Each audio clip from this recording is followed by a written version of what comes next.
It's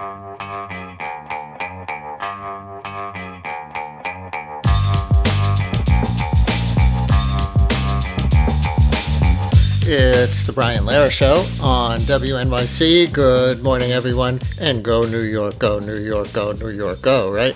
We're continuing to bring you candidate forums on the show in competitive New York primary races for Congress. Early voting will begin this Saturday.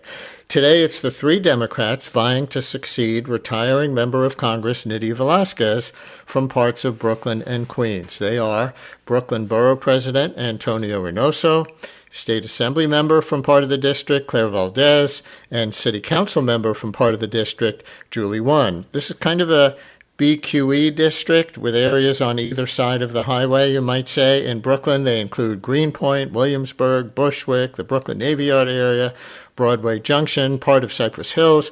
In Queens, they include Woodhaven, Ridgewood, Glendale, Long Island City, Hunters Point, and Sunnyside. I think I covered the whole thing. According to Data USA, the population of the district is about a third white, a third Latino, about 12% Asian American, and 10% black. About a third are foreign born. This race has a notable and unusual endorsement divide on the political left. Congresswoman Velázquez and the Working Families Party are among those supporting Antonio Reynoso. Mayor Mamdani and the Democratic Socialists of America are supporting Claire Valdez. The DSA and Working Families endorsements usually align. We will use Mr. and Ms. as we do in these formats, not people's titles. So Ms. 1, Ms. Valdez, Mr. Reynoso, thanks so much for engaging in this forum and in our electoral process. Hello. Thank you, Brian. Good morning. And listeners, the format for this forum will be like our earlier ones for the 10th and 13th and 17th congressional district primaries. It'll be informal and conversational, not a formal debate. I'll pose questions and try to moderate in good faith.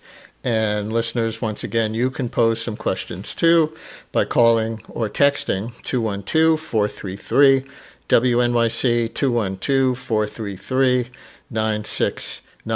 We do have our usual guidelines. First priority will go to undecided voters in the district. If you're undecided and plan to vote in this primary, we encourage you to call with a question, 212-433-9692, call or text. But whoever does, we ask that you come with questions, not speeches or endorsements. The candidates are very capable of arguing their positions for themselves. Our screeners will also ask you to identify if you support one or the other. We know some of you lie about that, or are undecided, and whether you're from in or out of the district. We just want to be transparent about who we're putting on to the maximum extent possible. But again, first priority to undecideds from those parts of Brooklyn and Queens in this race, but anyone else too, 212-433-WNYC,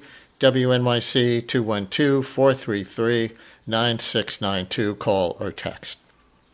Mr. Reynoso and Ms. Valdez, I want to go right to the endorsements I mentioned in the intro because it seems to be a defining dynamic in the race, certainly been getting a lot of press.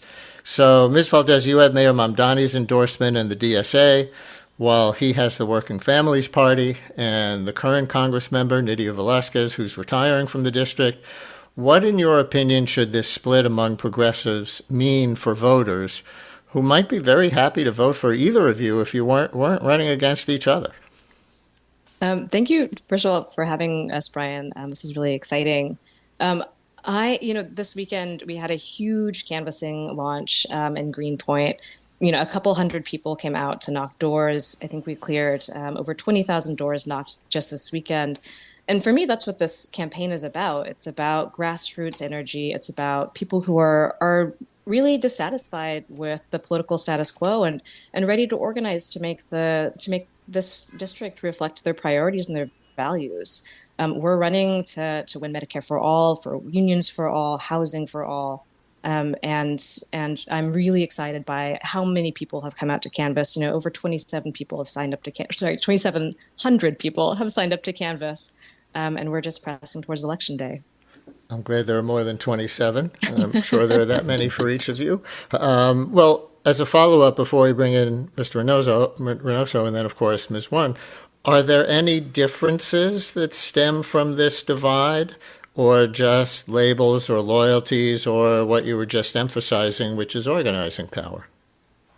I think it's about the power on the ground. New York City DSA, I've been a member for 7 years. It's one of my political homes.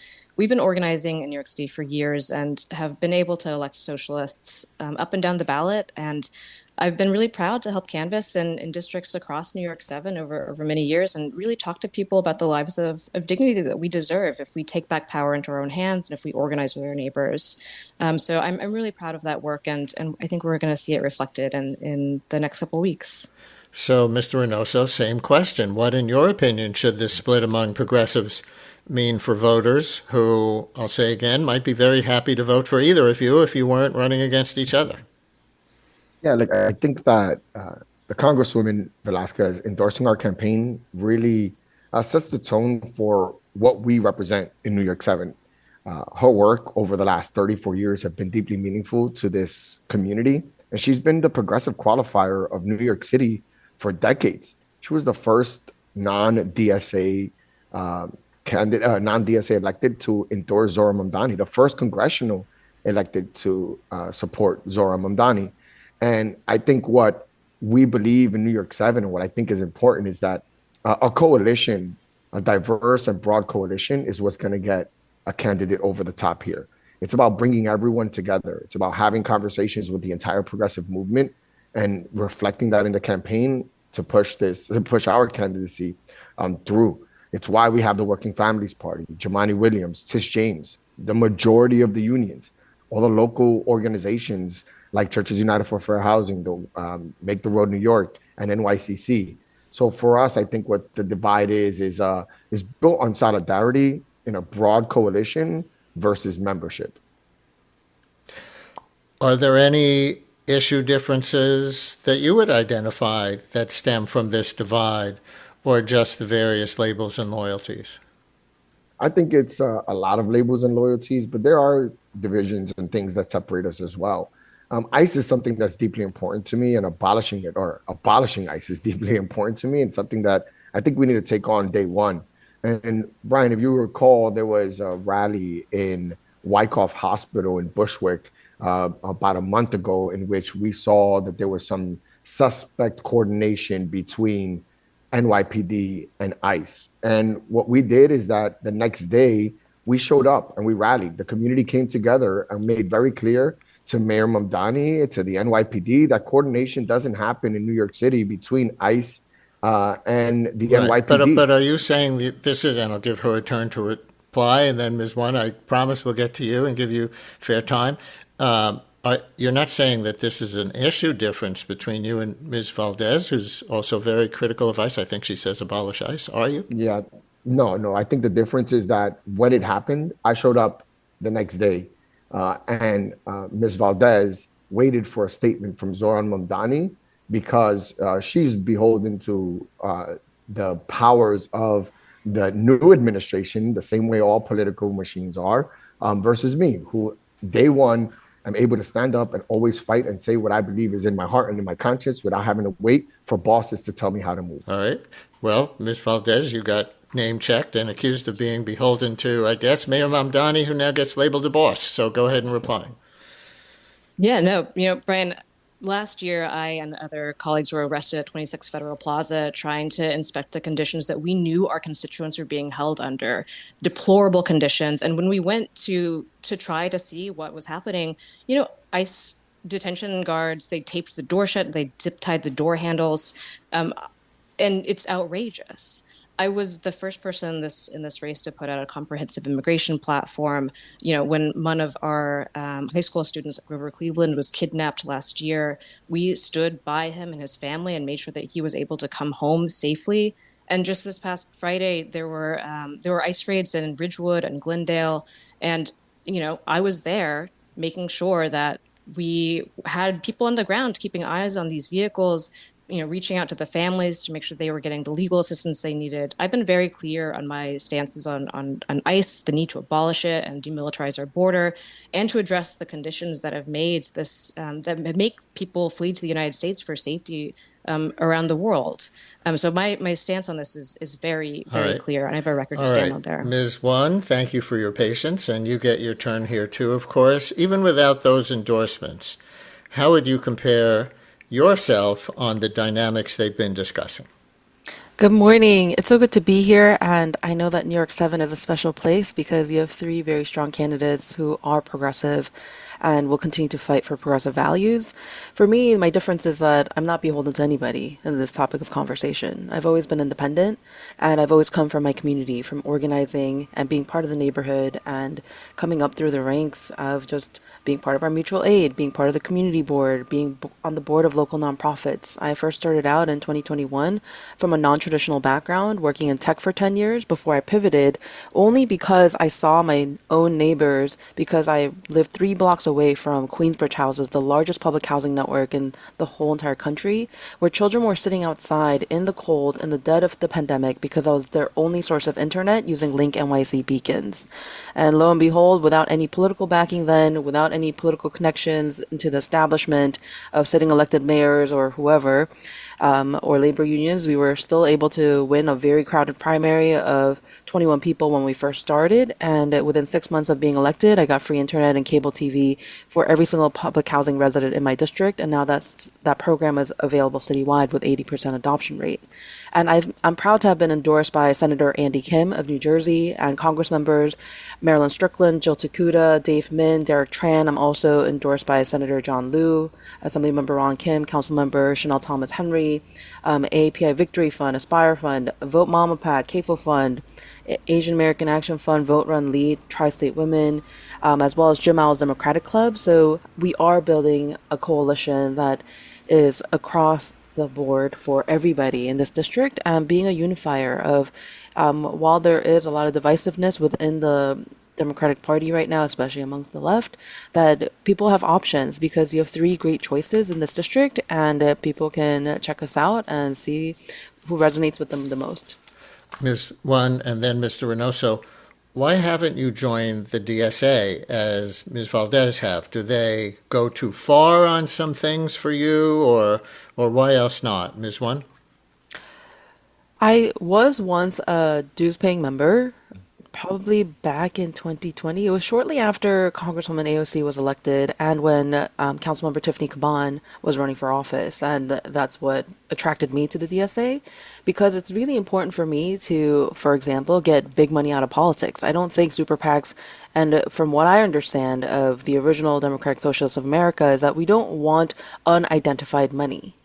We want to be able to see who's spending money on your behalf, and we should not be able to buy elections in this country. Point blank. So are you When saying the DSA, as progressive as they are, has super PAC money, if that's the right word, but some kind of funds where you can't identify who the donors are, and that's why you rejected DSA membership? Or you right tell me if that's now, close.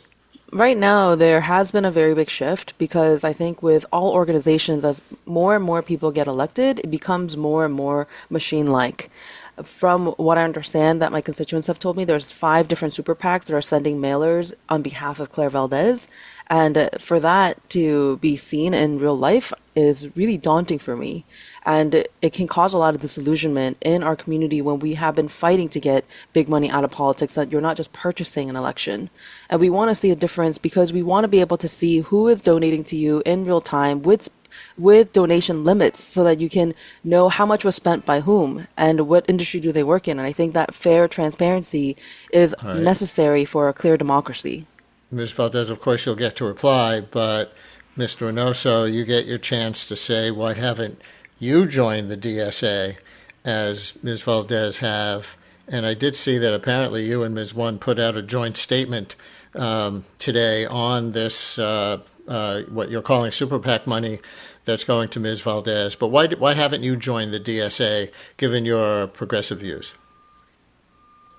I believe the DSA is a part of the progressive movement, and the progressive movement is broad and expansive. I'm a member of the WFP. I'm allied to the Churches United for Fair Housing, to Make the Road New York, to New York Communities for Change. I have local organizations like St. Nick's, Los Sures. I got the Doña Conchitas of the world, the Miss Johnsons of the world, and we're all a part of a large coalition. So I'm, I guess, a member in this movement in solidarity, but not in membership. So I'm not a DSA member. I believe that they are one part of a larger progressive movement, but they're not representative of the entire progressive movement. So any particular reason why not join that as well? Just curious, since they are rising, the mayor obviously helped, DSA helped him ride to victory. Is there anything I don't they go Ron, too I don't do far anything on, or? Yeah, well, it's a largely the membership of the organization is mostly white male, and I just don't feel comfortable being in an organization in which SIOs, which are like socialists in office, are meeting regularly with a population that is not representative of the entire district. But that's why I believe that they're a part of a coalition, not the coalition. Right. Okay. So, Ms. Valdez, you heard him say mostly white male. You heard Ms. One talk about this DSA-linked super PAC, which she objects to. Go ahead and respond to either or both of those things. Sure. I don't know anything about a DSA-linked super PAC, but I mean, it's really important to say I haven't and can't, and none of us can coordinate with any independent expenditures. I learn about any PAC spending the same way that you all do and the listeners do by reporting and in different journals and outlets. What I want to say is, our campaign is funded by more than 22,000 small dollar donors. It's an almost unheard of level of support for a first-time congressional candidate. Our average donation is around $50. That's way lower than either of my opponents. And, I just want to address, the messaging that's shared on my website is factual. And I think it's really important. I'm the only candidate in this race that doesn't take any money from real estate. I'm the only candidate who has been vocal and consistent in opposing the genocide in Gaza. And the decision to either take money from real estate or to stay silent during this genocide, those are decisions made by my opponents, not by me. And these are really, really important distinctions in this district. 77% of New York 7 were tenants, and we're under constant pressure from rising rents and real estate speculation. We want a representative who we know is going to be on our side. And this is a district that's been outraged and mobilized by the genocide in Gaza. We want someone who's going to be standing up against that and standing with real moral clarity and conviction, even when it's not easy or popular. We will get to Brian, foreign policy, including the Middle East, and see if the other two candidates also call it a genocide. I just want to put that aside for a second and just stay on this money in politics. Exactly. Ms. Valdez, is the existence of a super PAC, even for progressive causes, and I understand by law they're not coordinated with your campaign. Super PACs aren't with campaigns, but this is the Citizens United court ruling in action, right? Independent expenditure groups can spend unlimited amounts of money on campaigns. They don't always have to reveal their donors. Should the DSA, given its progressive politics, reject even the structure of super PAC in order to help fight the money out of politics and dark money out of politics fight that they say they represent? I'm rejecting corporate PAC money. I'm rejecting, obviously, APAC. I'm rejecting fossil fuel PACs. And I think it's really important to be very clear about, the fact that AI, crypto, APAC are spending millions and millions of dollars in midterm elections and have for some time. And the way that, some people are countering that is by also spending money. But again, I'm really proud of the way that we fundraised for this campaign. 22,000 individual donors, grassroots energy. That's 22,000 people who are sick of the political status quo, who want to see an end to the genocide, who want to fight for Medicare for all. That's who I'm fighting for in this race. Listeners, Brian, if you're just joining us, our guests are the three candidates in the Democratic primary to succeed retiring Congressmember Nydia Velázquez in those parts of Brooklyn and Queens. Brooklyn Borough President Antonio Reynoso, City Council member from part of the district Julie Won, State Assembly member from part of the district Claire Valdez. And Mr. Reynoso and then Ms. Won. Yeah. Are there any differences between you on the Israel-Palestine question? Do you both call it a genocide? Do you support the Block the Bombs Act, all of you, if you were elected to Congress, which Ms. Velasquez does, some others do not. So, Mr. Reynoso, on those two things, do you use the word genocide, or what do you describe the Israeli operation in Gaza as? And would you support the Block the Bombs Act, which would require Israel to say in writing that they would follow U.S. law and international law in any offensive use of weapons that the United States provides? Yes, it is a genocide in Gaza. Every single person on this campaign has said that. But also, we support the Block the Bombs Act in this campaign as well. But it's just the height of hypocrisy, Brian, that they talk about being this purist, we don't want super PACs or we don't want big money. She's getting $500,000 from a MAGA Republican donor in one of those super PACs. And if she didn't want it, she wouldn't have red boxed her website so that we can start letting these super PACs know exactly how to spend this money. How do you know that? Who's this MAGA Republican donor, and why would that person want DSA Assembly member Claire Valdez? His name is Hussein Marouk, who's also supported Marjorie Taylor Greene and Greg Abbott. It's because these super PACs that come out from a millionaire. I want to be clear. These are millionaires and billionaires. She has money from a big billionaire tech named Tom Preston Werner that is also maxed out for her campaign. And the point that I'm trying to make is just hypocritical that they would go put out a red box, which is saying on their website how they want super PACs to spend money, and then say that they don't believe in super PACs. And it's just something that I think the people should know is that what we're trying to do is run campaigns based on issues, based on what people want to hear. And instead, we have to sit here and talk about money, how it's being spent in this race, because somebody broke a commitment that they made and said that they would not take super PAC money. And now the campaign is going to delve into a lot of negativity. It's not going to talk about issues anymore. Now it's going to talk about the integrity of these candidates because one candidate in Claire decided that she wanted to allow for super PACs. Ms. Valdez, I'll let you respond in just a minute. I just want to close the loop on the other part of this. Ms. Won, do you have any difference in terminology or policy, do you think, with respect to Israel-Palestine? No, there is no difference. And that's been clear on every single community forum, on our websites, as well as our last debate on New York 1. We all want to end military spending in Israel. We want it should not be unconditional. The MOU should be stopped. And we want to make sure that there's enduring peace, especially for Gaza and the Palestinian people to be able to not be killed all the time in a genocide. And I just want to echo again that you can't cherry pick who is going to stand for a purity test when you yourself are breaking those same exact values. But I personally believe, from what I know of Claire, that I do think she wants big money out of politics. I think right now what we're seeing is this hurricane of a political shift where we have one of the most powerful positions held by a socialist, and now the access to all the funding nationally. And I believe it was reported by New York Times that one of her super PACs is run by a former DNC chair. There's a lot of resemblance in how old school politics has been run, and I think we as leftists should reject that and stand by the values that we've always said we stand by. And it's not too late. There's still 2 weeks to go to say that we do not want super PAC money, and I think it's also disingenuous to point to AIPAC. There is no AIPAC spending in this district. None of us are supportive of Israel. There's also no crypto or AI money in this district. In other districts there are, but not here. So if we really want to have a fair election, it should not be bought by billionaires who have unlimited spending into these super PACs. Ms. Valdez, one more reply on this, and then I'm going to move it to other issues with listener questions that are coming in.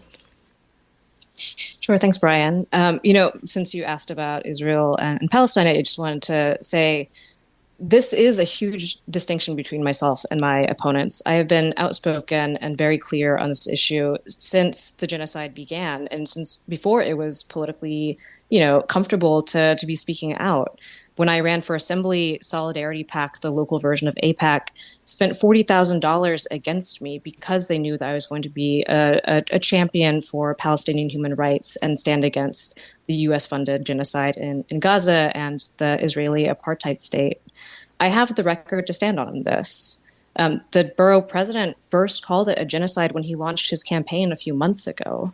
And I think voters need to know that.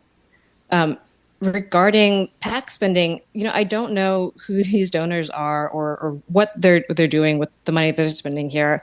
I know that every candidate in this race has a red box message on their website.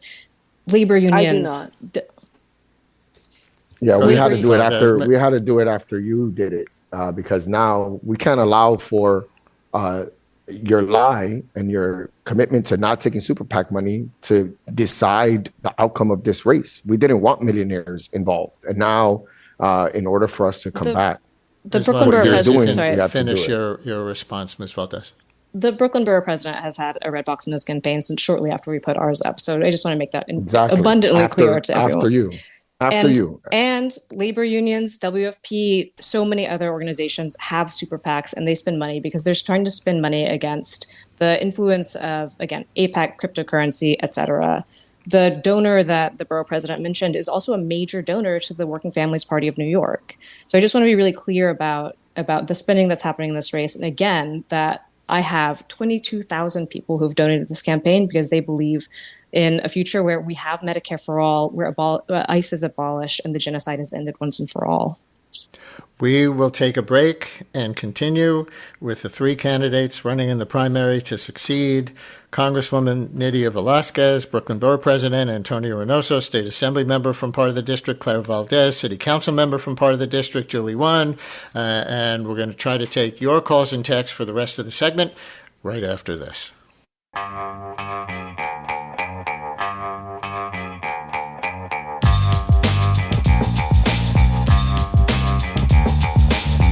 Brian Lehrer on WNYC as we continue to bring you candidate forums on the show in competitive New York primary races for Congress. Early voting will begin this Saturday.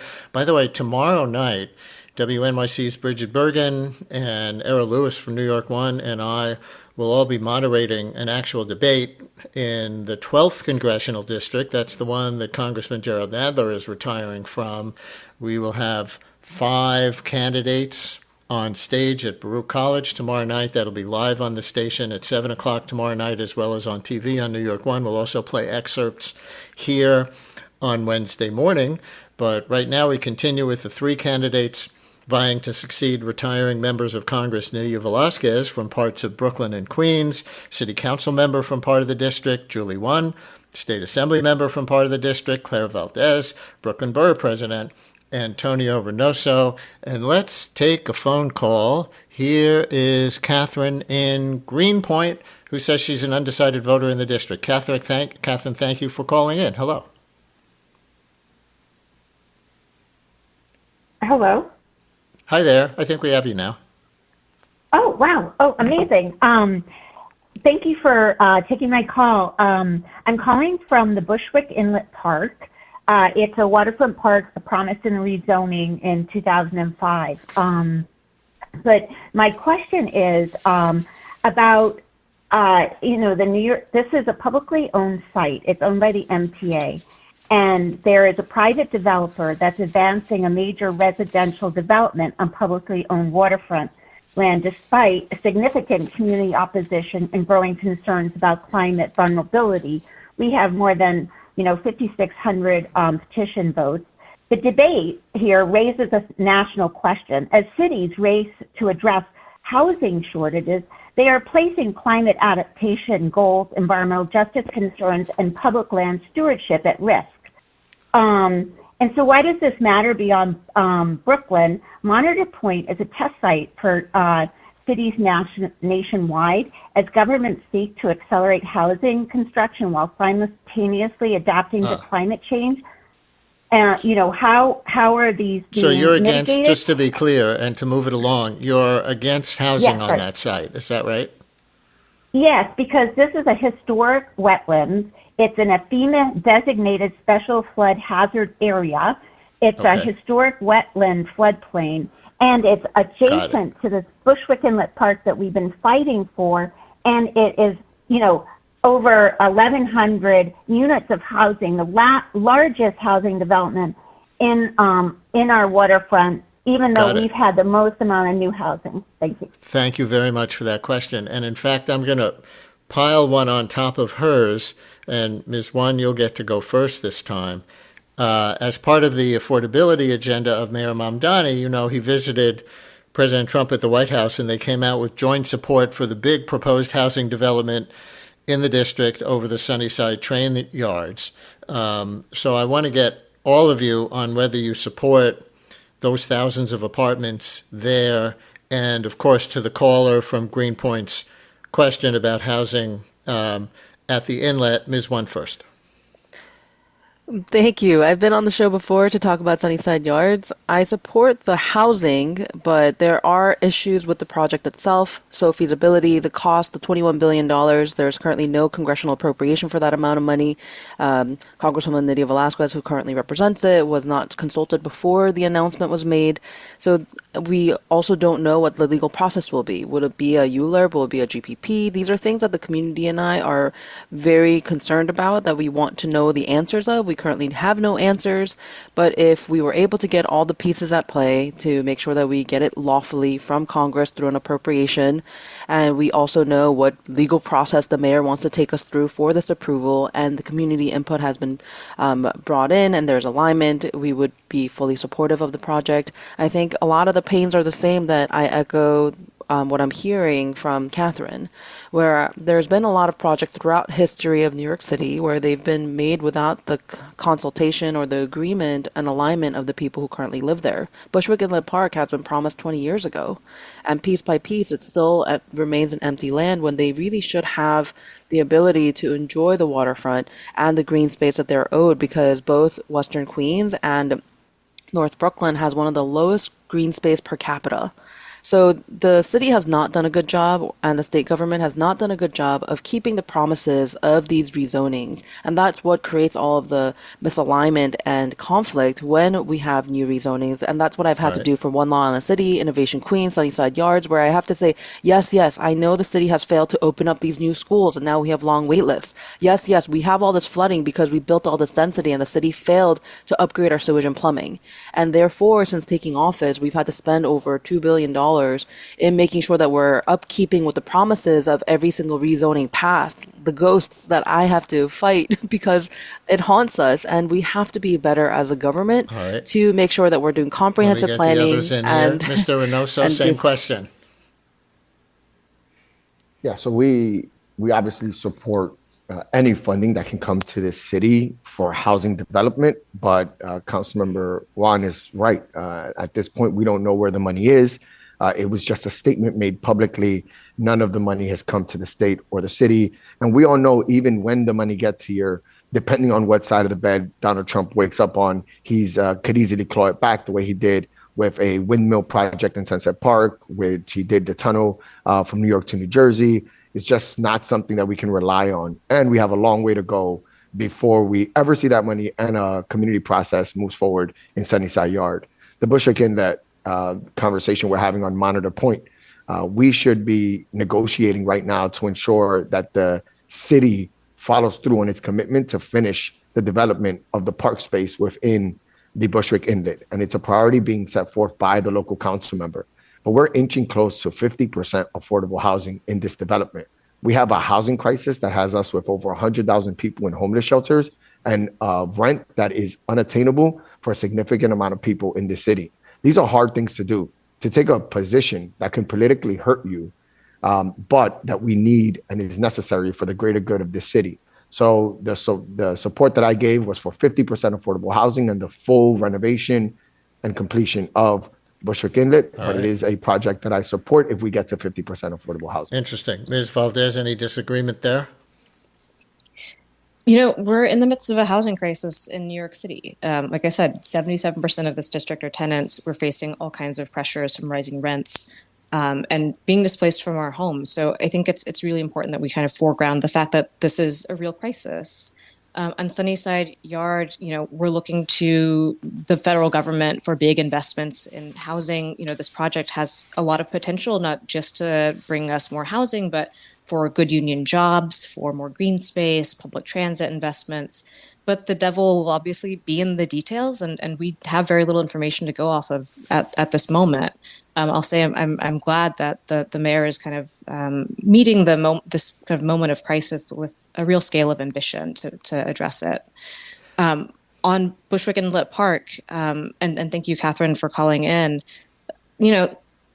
For decades, the city has broken its promise to Williamsburg and to Greenpoint. The 2005 rezoning said that there would be new housing, it would come with this new beautiful park, and then these towers came. The park is barely a quarter open, and so I really understand the pain and frustration of so many neighbors who have been waiting for years and years for this to be completed.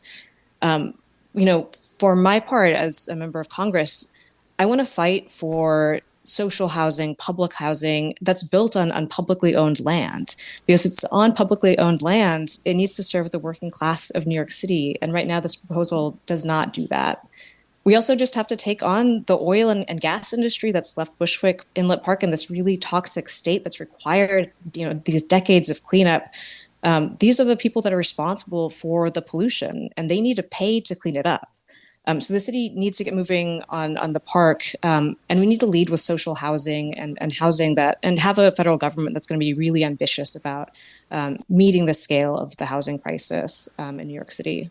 Thank you. Here's a text message. Listener writes, I live in District 7, this just moved from my screen. Where's the one I'm looking for? I apologize. Well,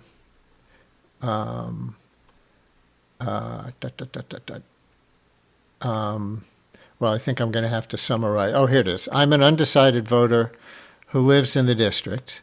Can the candidates state what successes they've had in their current roles that they want to repeat on the congressional level, if any?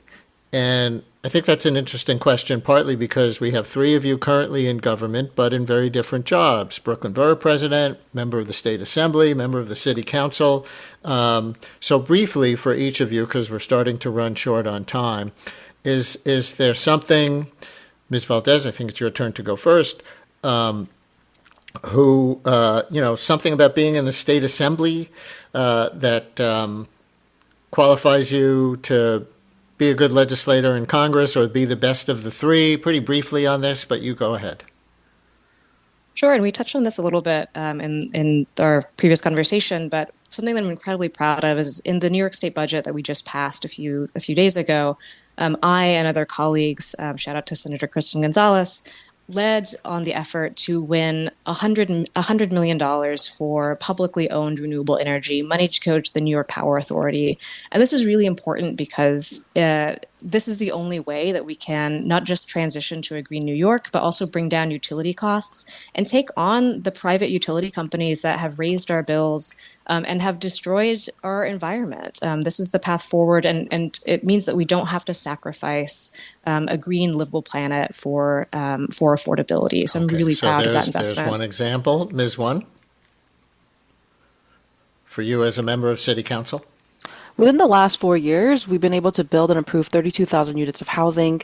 And we also were able to build 6,000 new school seats, bring in over $2 billion of investment to upgrade our sewage and plumbing, build 13 acres of new green space. For me, it's really about building a neighborhood that you can see longevity in, that it's not just somewhere where you have to bounce around every time the lease is up. I move every single year because it's incredibly hard to keep up with 15% to 20% rent increases. And that's what we've been able to do. We've also opened 38 shelters, and we're building 2 permanent ones so that people have transition places that feel more like a home than just a warehouse. So for me, I'm going to continue to focus on affordability for our housing, as well as longevity for our students to grow up 3K and up to 12, making sure that we have free after-school programs. I opened up the first free after-school program in Long Island City, and I'm going to continue to fight. I've been able to pass 14 bills within my tenure, especially 7 on of them on contract reform to make sure that we have transparency in our taxpayer dollars so that we never see a repeat of what we saw under the Adams All administration. right. And Mr. Reynoso, same question from your experience as borough president. And I just want to say, I think this is where the stark contrast comes in between me and Claire Valdez. It's that I actually passed legislation as a city council member. I passed the Right to Know Act. I helped get ICE out of Rikers. As borough president, I delivered $45 million to the Brooklyn Public Hospitals for a maternal health crisis. I also passed tenant safety legislation that protected renters against predatory landlords. I did outdoor dining legislation, was passed by me. And every step of the way as a co-chair of the Progressive Caucus, I've been at the forefront of leading on progressive issues and actually passed legislation. So while there might not be a ton of distinction in our policies, one thing you will know is that when I take on a fight, I actually get it done. Ms. Valdez, since you were name-checked and criticized by comparison there, you get a brief response. Sorry, trying to come off mute. No, I mean, again, I'm incredibly proud that we were able to win $100 million in new investments for the New York Power Authority to help bring down utility costs and transition to a green New York. I'm really proud of the work that I've done in the New York State Assembly to fight for, tenants' rights, labor rights, to protect workers who are oftentimes gig workers or adjuncts, to stand with my union in building legislation and building making sure that our office is addressing our constituents' needs. The very first day we opened our office, a constituent came in with an issue around unemployment insurance.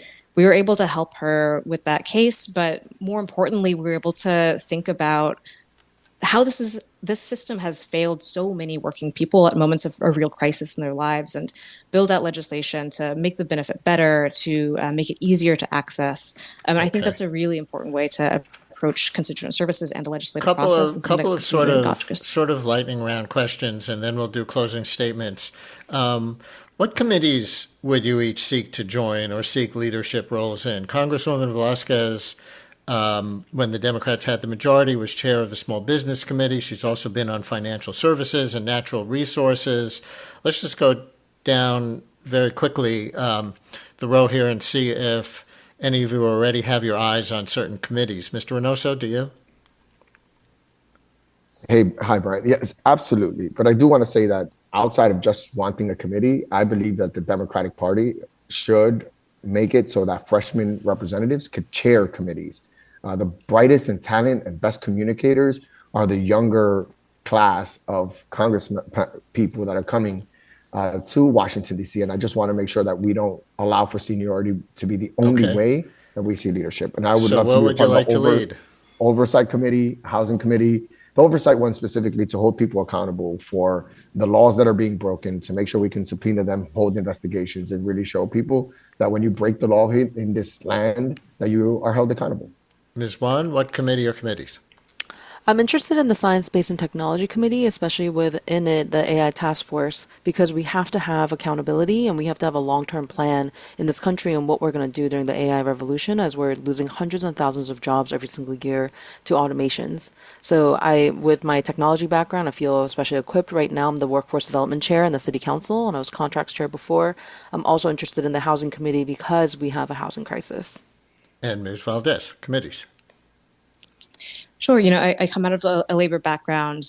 Getting as many people into unions as possible is a chief reason why I wanted to run for Congress. And so I'd want to be on the Education and Labor Committee. And given that, Newtown Creek cuts through the heart of this district, one of the most polluted waterways in the country and a Superfund site, I'd also really want to be on the Natural Resources Committee to provide oversight for the cleanup there. All right. A yes, no, or maybe question. Would each of you support the congressman next door in the 8th District, Hakeem Jeffries, for Speaker if Democrats win the House majority? Ms. Valdez? No, not necessarily. Mr. Reynoso? Yes. Ms. Wan? I want to have a conversation with him first before I make a commitment. And would any of you support launching an impeachment inquiry on President Trump right away if Democrats have the majority, or is that not the best way to spend the House's time rather than on policy? Mr. Reynoso. yeah, impeachment on day one. And what would be a waste of time is litigating on whether or not Hakeem Jeffrey should be the next Speaker of the House. Ms. Valdez. Yes, and specifically for this illegal and immoral war on Iran. And Ms. One. Yes, 100%. As an immigrant myself, his amount of xenophobia is just disgusting. All right. Now we've come to closing statements. We figured out who goes when by using a randomizer program, and the order is going to be Ms. One, Mr. Reynoso, Ms. Valdez. So Ms. One, 1 minute to make your final case to the voters of the 7th Congressional District. For the last 4 years, we've been able to accomplish so much, and we've served over 50,000 constituents to make sure that you had everything from a school seat that you've been waitlisted for just down the block from you, to building new schools, to making sure that you have food on the table by increasing our food pantry funding. There is so much need in our city right now, and we have to have every single level of government in conjunction.